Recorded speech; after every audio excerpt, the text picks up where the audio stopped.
Halo, selamat pagi, selamat bertemu kembali dalam Renungan Harian Prapaskah, Kamis 25 Maret 2021. Saudara-saudara terkasih dan anak-anakku sekalian yang saya cintai, hari ini adalah hari raya kabar sukacita. Maria menjawab iya atas ajakan Tuhan. Ia ikut serta dalam karya keselamatan Allah. Saudara-saudari dan anak-anakku yang terkasih, pastilah Maria telah menyiapkan dirinya sebagai orang beriman yang menantikan kehadiran Mesias Juru Selamat. Walaupun tidak serba jelas apa yang harus dihadapi, Maria tetap setia walau harus menderita. Marilah kita meneladani Bunda Maria.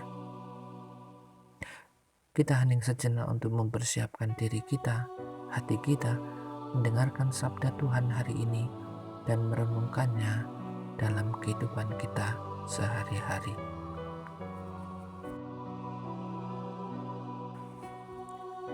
Marilah kita berdoa.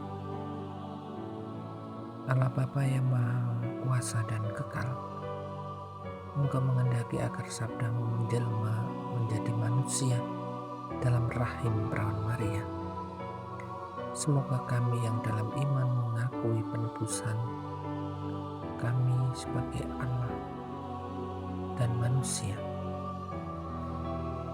layak mengambil bagian dalam kodrat ilahinya, sebab Dialah Yesus Kristus Putra-Mu Tuhan dan pengantara kami yang hidup dan berkuasa kini dan sepanjang segala masa. Amin.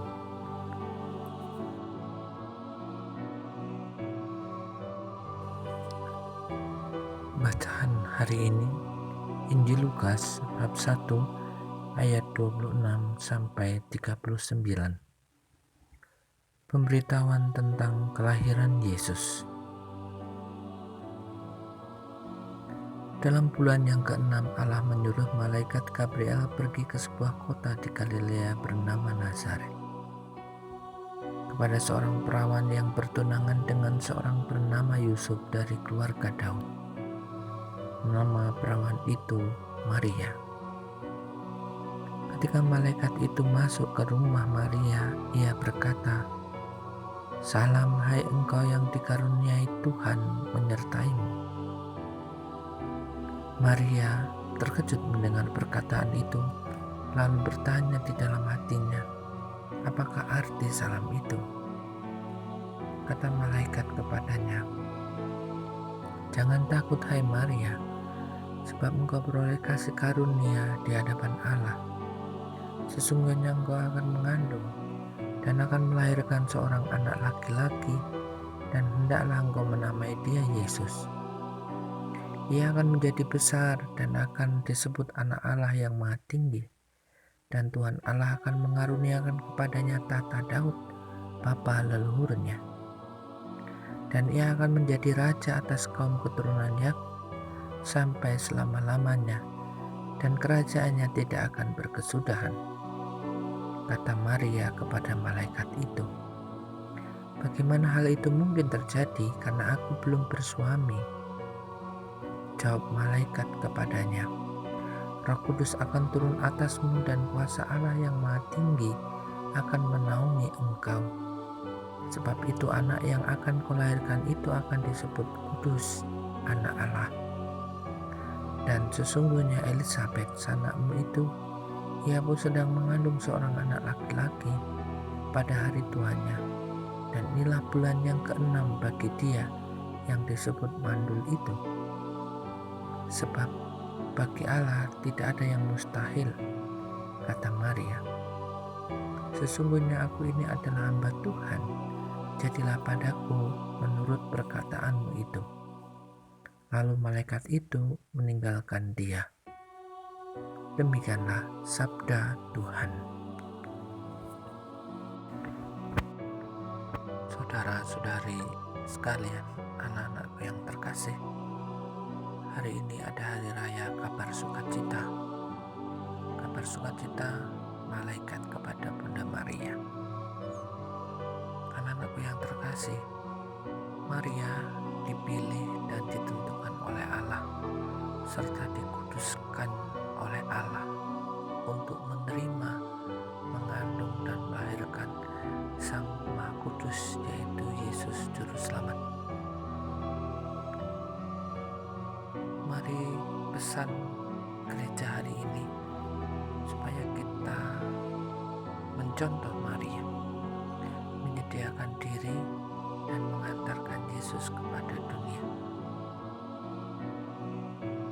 Segala sesuatu kita jalani bersama Maria. Kita dipanggil untuk setia seperti Maria. Aku ini hamba Tuhan, terjadilah padaku menurut perkataanmu.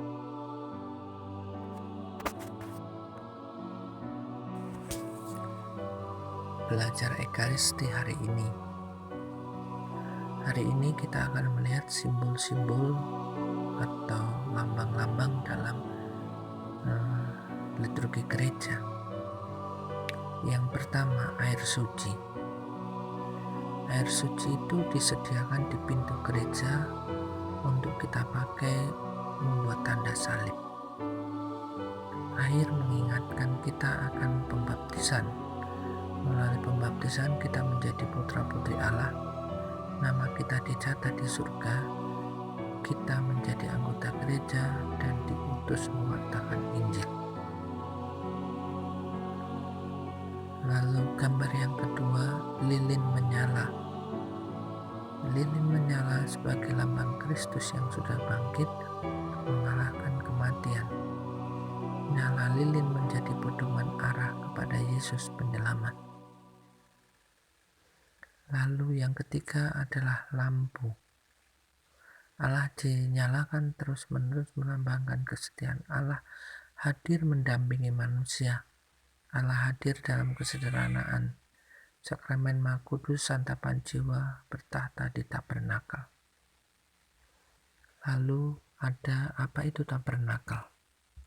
Tabernakel merupakan tempat untuk menyimpan sakramen Maha Kudus yang diperuntukkan bagi umat yang tidak bisa hadir dalam gereja karena usia, sakit, atau dalam penjara.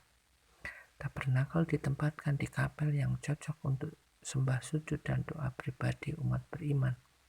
Dari segi tata bangunan, kapel ini hendaknya terhubung dengan gereja dan mudah dilihat oleh umat.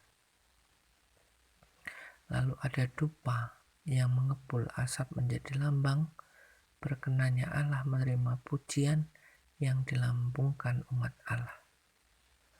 Lalu ada gong dan lonceng. Itu melambangkan kehadiran Allah dan panggilannya. Umat diundang untuk beri hormat dan perhatian. Demikian pembelajaran Ekaristi kita hari ini. Semoga keterangan ini menjadikan kita semakin mengerti, memahami tentang Ekaristi atau liturgi gereja di dalam gereja Katolik. Terima kasih. Marilah kita berdoa dalam nama Bapa dan Putra dan Roh Kudus. Amin.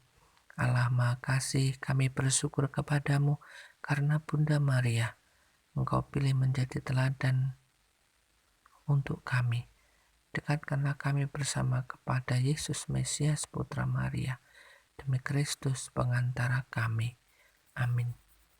Semoga berkat Allah yang Maha Kuasa melimpah untuk kita semua dalam nama Bapa dan Putra dan Roh Kudus. Amin.